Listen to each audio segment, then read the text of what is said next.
Miami hockey is writing a new chapter in its program, one built on opportunity, belief, and the future. At the center of it is freshman Ilia Morozov, a native of Moscow, Russia, and the youngest player in all of college hockey. I grew up in a pretty small town. Zelenograd is kind of the part of Moscow. I don't know, like when I was a kid, I just liked to skate and asked my parents to give me a chance to play hockey. We just saw a greater path. Also, my mom always wanted me to learn English, and just to get a better education is a pretty good thing too. Ilia came on our radar, it would have been the summer before, 2 summers before he played for Tri-City, so 3 years ago now. And he came to our Futures Camp. We had a Futures Camp for underage players in Tri-City, so he was 15 at the time, came over and clearly the best prospect on the ice. He was scheduled to play for the Windy City Storm, which was same ownership group, same management group as our team in Tri-City. So seeing him there firsthand, it was very clear that he was a high-end prospect. And at the time, the language barrier was still a little bit, he was still working his way through that, but you knew he was a kid that had a ton of ability. And then that kind of led to the relationship of just staying in touch with him, getting to know the family, and making sure he was a primary guy we targeted when getting the job here. For Morozov, the journey to Oxford came down to trust, faith in what head coach Anthony Noreen was building at Miami, and the chance to grow faster. I think the biggest reason is the coaches here. They all wanted me to play here. They're ready to give me opportunity to play here at 17 years old. So I got the job and probably wasn't within an hour after, accepting the offer that I called Ilia and explained to him, hey, I got the job here. This is the school. This is why I took it. Obviously I'm not going to be in Tri-City with you next year. When you go in there, I still think it's an unbelievable opportunity. I still believe in everything that we built there and what you're stepping into. But I'd also like to talk to you about post Tri-City, about potentially, considering Miami University and this being your college path. And so that kind of started right there and just kind of stayed on him throughout. Him and his dad came down for a visit. So they came down for a visit, showed him around, toured him campus. I mean, we hadn't even got to campus yet. We toured the rink and he was like, okay, I'll come. And I was like, Ilia, you got to see everything else. But we had that sort of relationship already.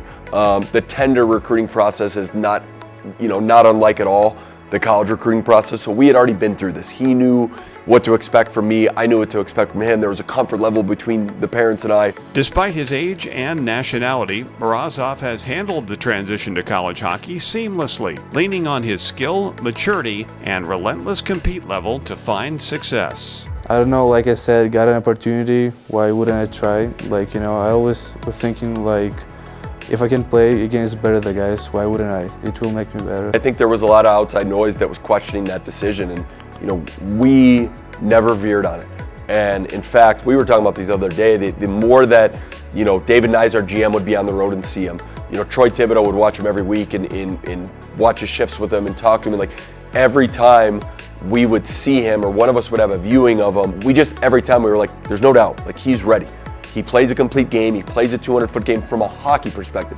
Now, it also helped that we really knew who he was as a person, where he came from, his background, and the maturity standpoint of, being able to handle it as a 17-year-old, being in a locker room with 25-year-olds. With his sights set on the upcoming NHL draft in June, Morozov stays focused on daily improvement, knowing the work he puts in now will shape what comes next. I think about drafts sometimes, and I really want to be the first rounder.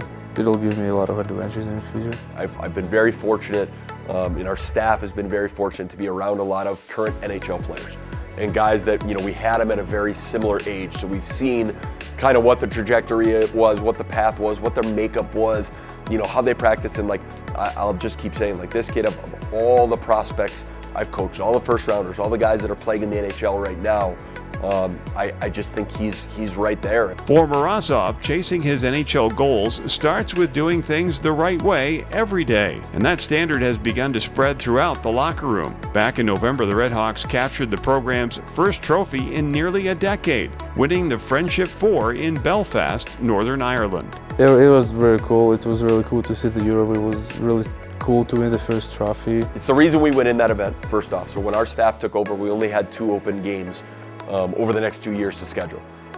Thankfully, our administration got behind us going to the Friendship Four and backed us. We felt like it would give us an opportunity to play in a playoff type atmosphere and in a one-game shot. And if you win, you get another one-game shot. You're playing for a NCAA regional or whatever it might be in the future, hopefully. So that was why we did it. I was very proud of the guys of keeping hockey at the forefront, making sacrifices throughout the week so they were ready to go when the puck dropped on Friday, which could not have been any more evident. When it dropped, we were ready to go. And we were dialed, and there was no jet lag. There was no, hey, we had too much fun this week. Like, they were going. They were physical. They were dialed in. And that really, from the first puck drop against RIT to the last buzzer against Union, they were committed. And it meant a lot. And we brought a trophy back to a room. We have a champions room that hasn't had anything put in there since 2015. And I don't think there's any fingers to point on that whatsoever. And that's nothing against the guys that have been there in between. But we needed some positive momentum as a program. These guys needed it for all the hard work that they put in.